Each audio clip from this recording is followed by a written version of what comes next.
Hello my lovelies, well here we are with your June reading for the sign of Aries. And I had a lovely meditation and a vision for you, so pin back your luggles, as they say. I saw you going on what we call a shamanic journey, so it's a bit like a vision quest as it's also known.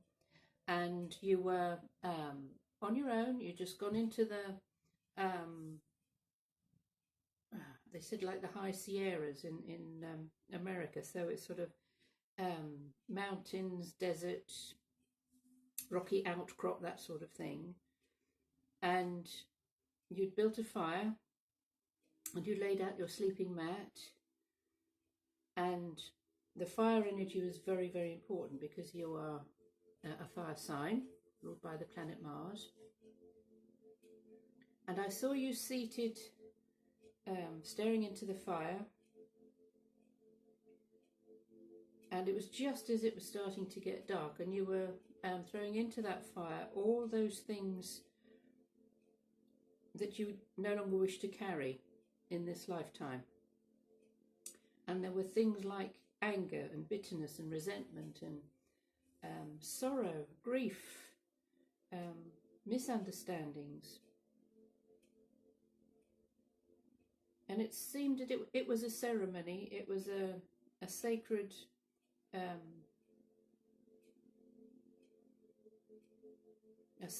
way of you just being with you and knowing that this had to be done, these things had to be got rid of to enable you to really start to move forward. So using the fire energy within you and making a little fire in front of you to burn off all of those heavy, negative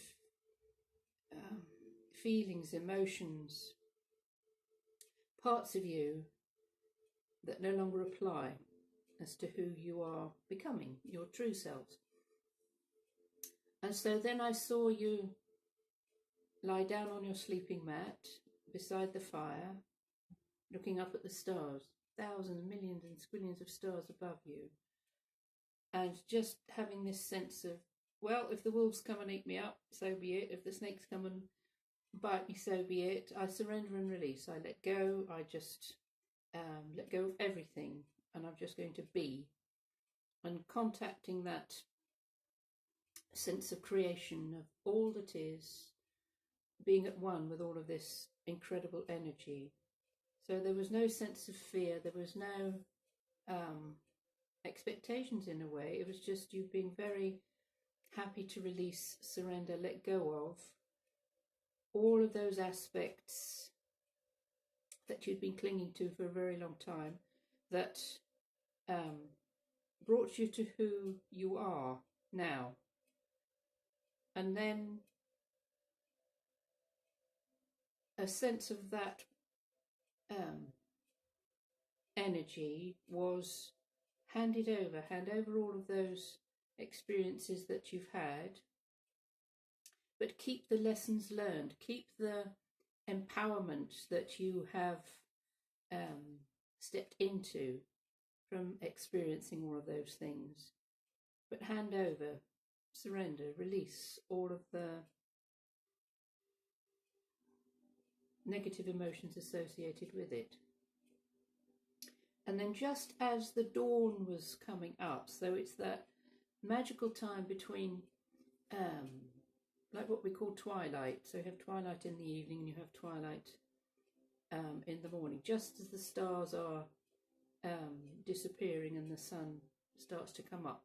This very magical energy. And towards you walked a white horse and nuzzled you as you were lying on your sleeping mat. And this horse brought to you a feeling of empowerment, and the horse offered you itself and said, please use me, please ride upon my back, please feel that I can take you further than you could on your own. So walking on 2 feet is very different to walking on 4 feet. And so this vision for you feels to me like you are moving through a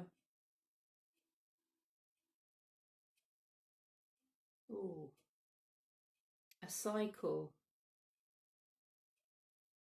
of change that has been active for quite a long time within some of you, and it feels like maybe 30 odd years for some of you.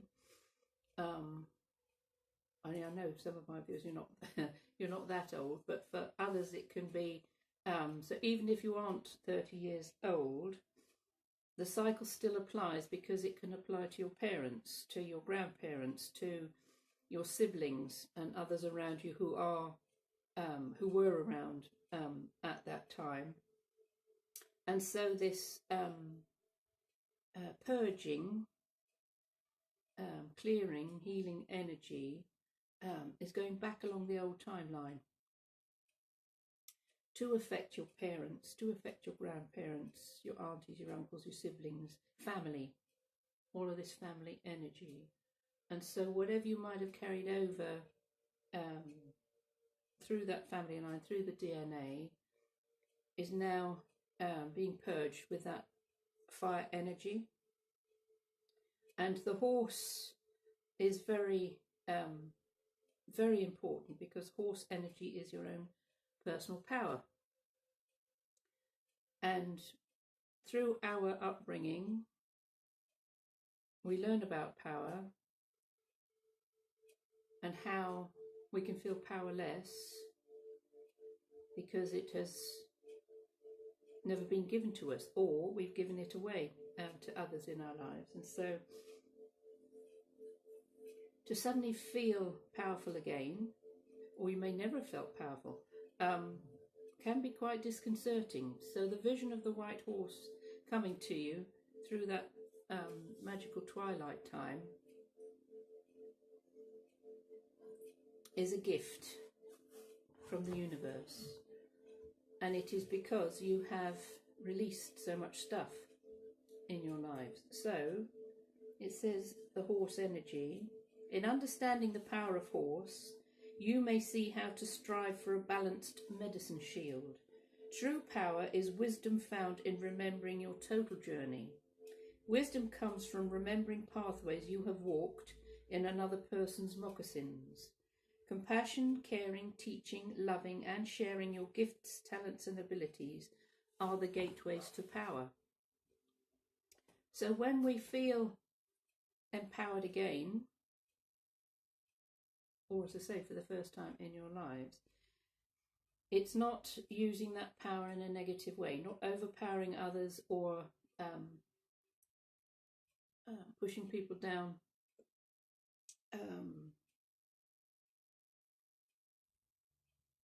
and not allowing them to become who they truly are. So it's finding that compassion and caring energy and using your power in a way that will benefit everyone.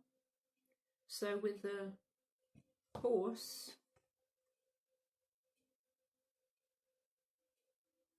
this has shown up as well as in the vision. So the energy of this beautiful creature, this is an Appaloosa. So the markings on it, it's an Appaloosa. And it isn't just stood and docile. It has a wildness about it. Ears are back, mane is blowing in the wind, so it's ready. It's ready to take off and really start galloping. So there's a part of you which may have felt like it was corralled, imprisoned, held by the demands of others, and now it's time for you to really feel that sense of how truly powerful you really are. 35 adds up to 8. And 8 energy is wealth, it's materialism, material satisfaction, the good things in life. And if you place the 8 on its side, it is a symbol of infinity. So, as above, so below. What goes around comes around. Recognizing the cycles and the patterns that come into our lives and then leave and then return in such slightly different shape or form. So as you move through the month of June, I would say that you're going to feel much more able to move in new directions and not to carry so much baggage with you. Feeling lighter in lots of different ways. So the little mini horse card says, honour your medicine, stand tall, use your talents and own who you are becoming. Because when we feel we are without power, we don't feel good enough. So our talents and abilities, well, who's going to want those? Who's going to pay me to use the skills and talents that I've got? So it can flip us into victim mode when we are powerless.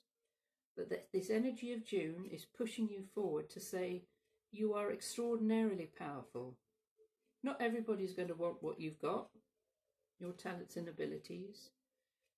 Focusing your energies now, you will draw to you and you will move towards someone who will honour your skills and your talents as you honour yourself. Honour your medicine. Stand tall. Move into the light. So if you've been in the shadows for a while,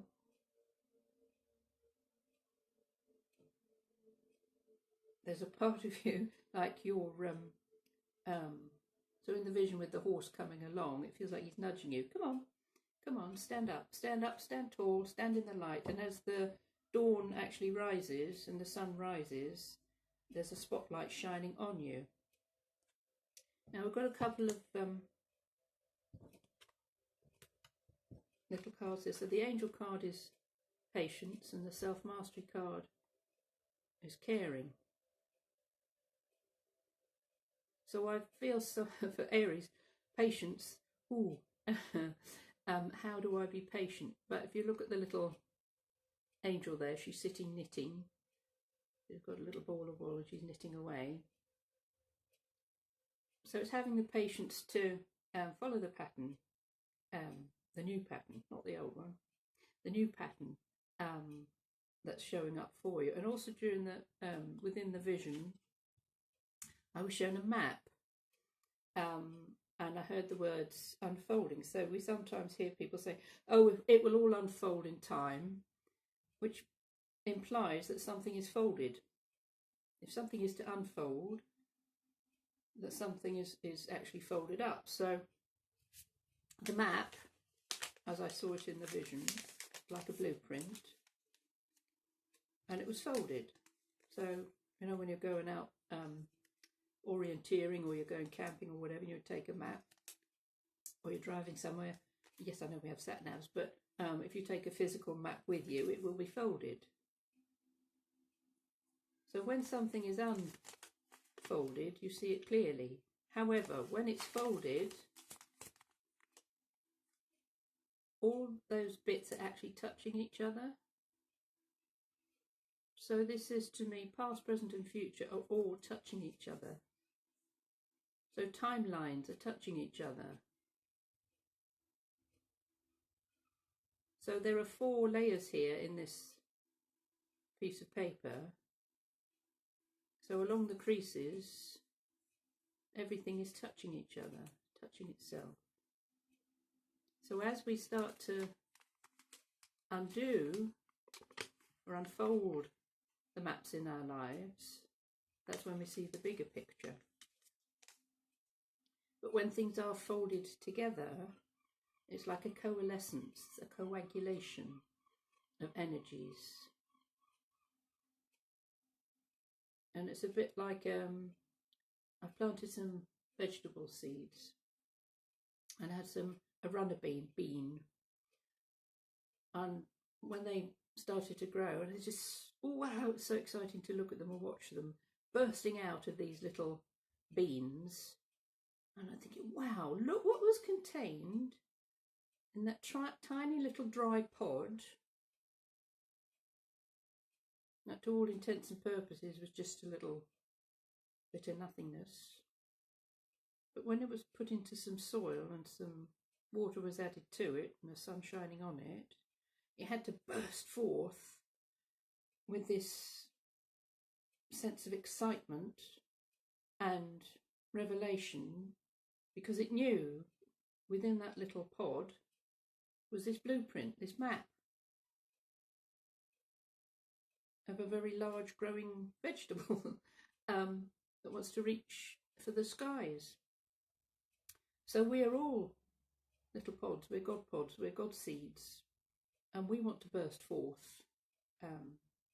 So we need that dark place from time to time, like the soil. We need to be watered and nurtured and the sun to shine upon us and to see how we emerge out of that dark place. So the caring card says, seeing with depth and really understanding the connection and responsibility we all have towards each other. As a master, I act with a full and open heart, even if it takes extra time and takes me out of my way. So the caring and the patience card go well together. Because sometimes if we're caring for others and it takes us out of our way, then to find that patience to deal with the situation around us, even though it might have delayed us for another part of our journey, you might be able to glean something very interesting from taking that detour. And so we also have some cards to do with your love lives. And from Healing with the Angels, there's the Soulmate card.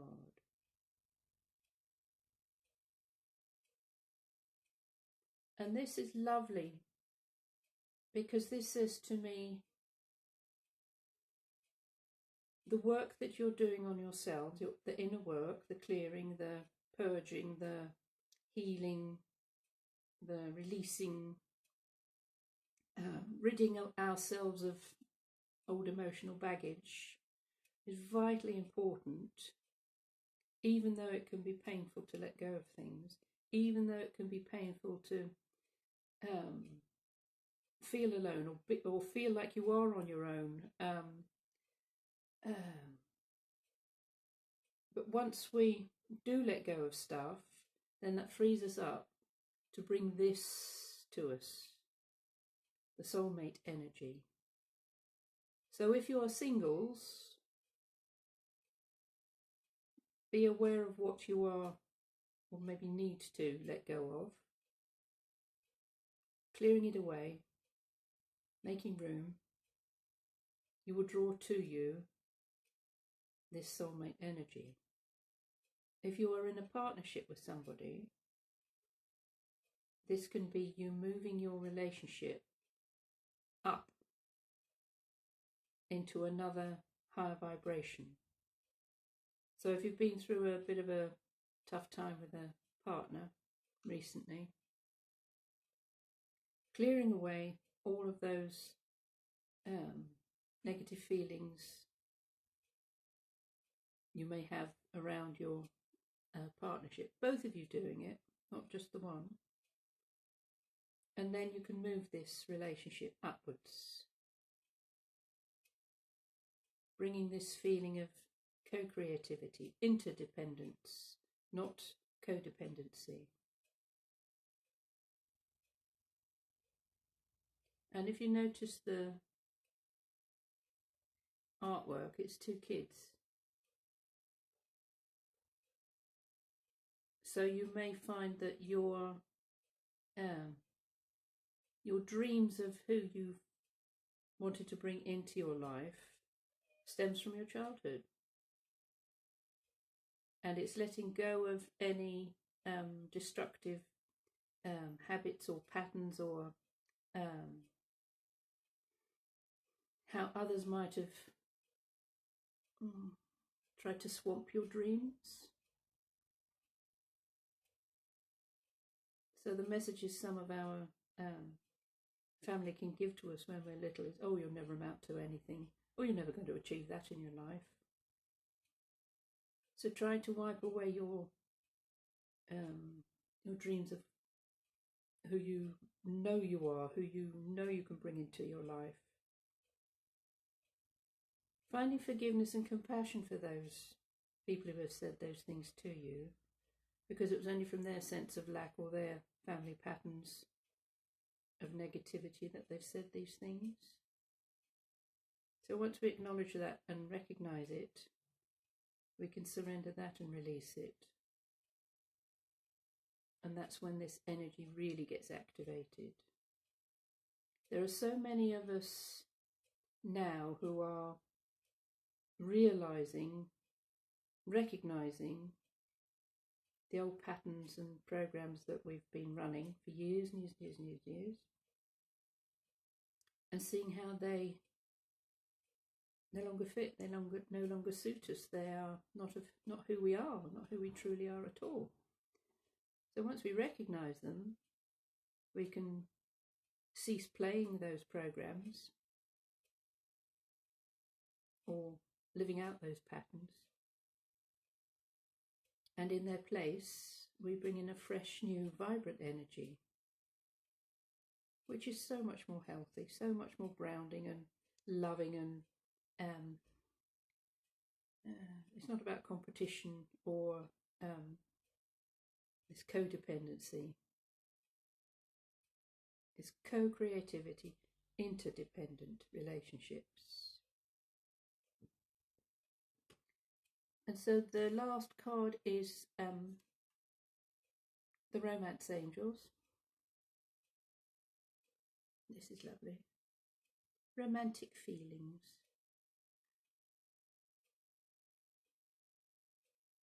So it says your feelings are real and worth exploring. So whether you are in a partnership or not, you really do have strong feelings about who you would like to bring into your life, who you would like to partner up with. And it's nothing like who you have had in the past, because all relationships are changing, all of our partnerships are changing. They can't function how they used to, because we're all changing so dramatically.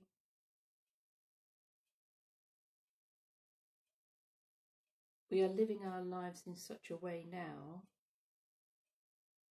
that we have to work together to co-create. So it's sort of more streamlined and less stressful, less drama. And when you do draw your soulmate energies in, your twin flames, it is because you've done your inner work and so have they. If one or both of you haven't done the clearing, the inner work, you may find you're drawing in the same relationship in a different body, and it'll be repeating an old pattern. So know that the energies of June feel to be quite fast. So if you've been plodding along for a little while in the last few months, just plodding and plodding, doing the work and clearing things away for you, when the horse energy comes in, this is fast. So you won't be trotting, you won't be cantering, you'll be galloping, galloping off in new directions. And you may find that you meet up with other horses, other horse energy. So it's that herd instinct, that herding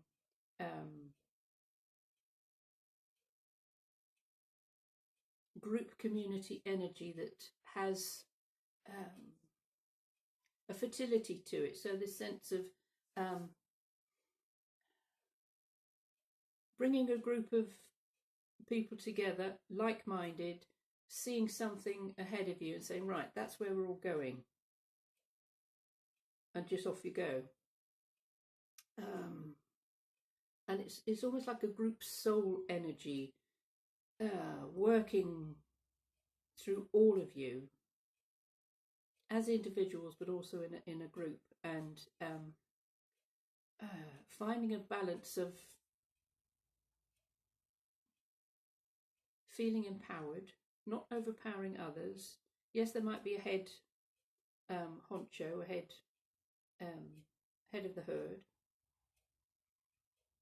and that could be you, it could be somebody else, but feeling, does this feel right for me? And if so, absolutely, go with it. Does this feel right for me? Or, I'm not too sure. So again, it's boundaries and this feeling of when we are empowered, okay, I'm going to go with the herd. I'm going to see how far it takes me. And if at some point I feel I want to go off in another direction, then that's what I do. But not following the herd so much so that you lose yourself again. You lose the that sense of empowerment. Just being discerning, be aware of the messages others are broadcasting to you. Not being fooled by false promises or getting caught up in other people's excitement and their energy, which can fizzle out very quickly. I feel that the next full moon, which will be in June, and it'll be a full moon in Sagittarius, so another fire sign, and I believe it's the 17th of June, full moon in Sagittarius, and that will be a very good time for you, because Sagittarius is half man, half horse. So again, go back to the vision. I saw the white horse and the person who was you when the horse came in, that you blended with each other. So the horse became you and you became the horse. So I feel that the full moon on the 17th of June, full moon in Sagittarius, is going to be extremely powerful for you, because Sagittarius energy is movement, change, getting out there, doing stuff. So you've got some time between now and then to really get rid of, burn away. You may feel like you'd like to do a fire ceremony, because that is very powerful. Now, some years ago, I was invited to Japan. It's strange how the universe just picks me up, plops me somewhere else. I had no money, didn't know how the heck I was going to get there, but I did. I got on a plane and off I went. And I was invited to stay in a Shinto temple in Kyoto by a Shinto priest, and I stayed there for 2 weeks. And he said, I'm going to teach you the fire ceremony. No other Westerner has ever been invited to do this. Okay. So over the 2 weeks, it was me and a friend of mine. We were taught to read from dozen pages or so of Sanskrit, and to read it out loud. And we had to kneel down and stand up, kneel down, stand up, kneel down, stand up 100 times. Whilst we were working a rosary, some beads, we also had to light incense. We had to shake like a thunderbolt. We had to ring a bell. And the first time we did it was 3 hours. And over the course of the 2 weeks, we managed to bring it down to about an hour and a half. And we were not allowed to ask questions. We were not allowed to have any stimulants at all. We weren't allowed to phone home. So it was very sort of restrictive, but to totally trust, totally, completely and utterly trust what we were being asked to do. So at the end of the 2 weeks was the actual fire ceremony, and all of the congregation from this temple all showed up, all in their best kimonos and such like. And each of them had a number of little balsa wood sticks, about so big, and they'd written prayers in Japanese on the sticks. And the priest, the Shinto priest, he wore white and a big white circular paper hat. So we sat one side, 2 other priests the other side, and the Shinto priest this side. He had a big brass bowl, and there was a paper chimney above him, paper, and slowly, slowly, he started to throw these sticks into this bowl and light them, set fire to them.